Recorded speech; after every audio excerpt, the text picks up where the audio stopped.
Wadonjene weche mag siasa ni jatend kweth jood bura mathoth Kimani Ichung'wah kod nyawadgi mar jood bura manok Opiyo Wandayi opedhe od bura mamalo paro mar chuogo komiti mar tayo twak e kind Azimio kod Kenya Kwanza e od bura mamalo. Ma biro bang' komitino chungo twak chieng' wuok tich mar miyo od bura thuolo mar puodho komitino kendo chuoge kaluwore gi chike ma pacho kaendi. Komitino biro timo twak e bwo ndalo 60 kendo romo gi tend Azimio kod Kenya Kwanza motelo ne pedho ripot margi ne jood bura mamalo. Chris Owino miyo waler.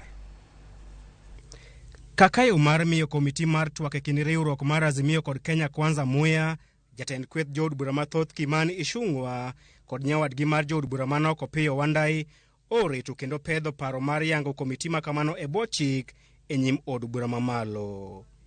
Kaluwore gi paro makamano, katiba ma pacho kae yango twak kaka yo mar tieko midhiero moro amora mokwako jopiny.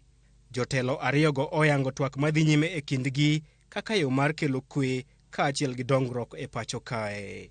Ichung'wah kod Wandayi ojiwo jo od bura mamalo kod senators mondo ochuo komiti mar twak ma ji 10 mawuok e riwruok mar Azimio kod Kenya Kwanza.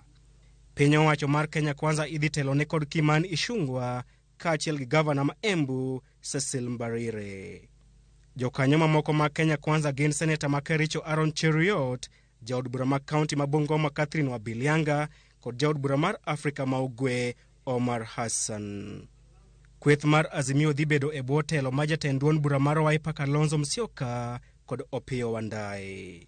Jatend duond bura mar DAP Eugene Wamalwa, seneta ma Nyamira Okong'o Mogeni kod jaod bura ma Malindi Amina Mnyanzi ema dhi tieko kweth mar Azimio.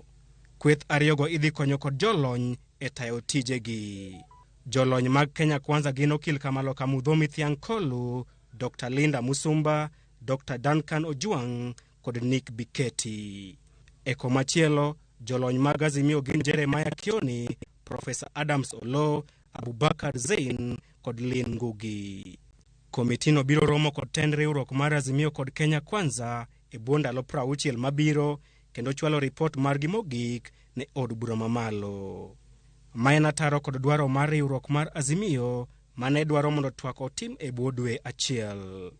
E okenge mar yaro siwandha mar twak kaluwore kod dwaro mag Azimio, komitino biro romo kendo kawo pach jopiny, jolony kaachiel kod grube mopogore opogore. Apisi mar spika mar od bura mamalo kod mano mar Senate kaachiel gi karende maggi biro chiwo kony madwarore ne komitino e tayo tijegi. Chris Owino, Ramogi TV, Nairobi.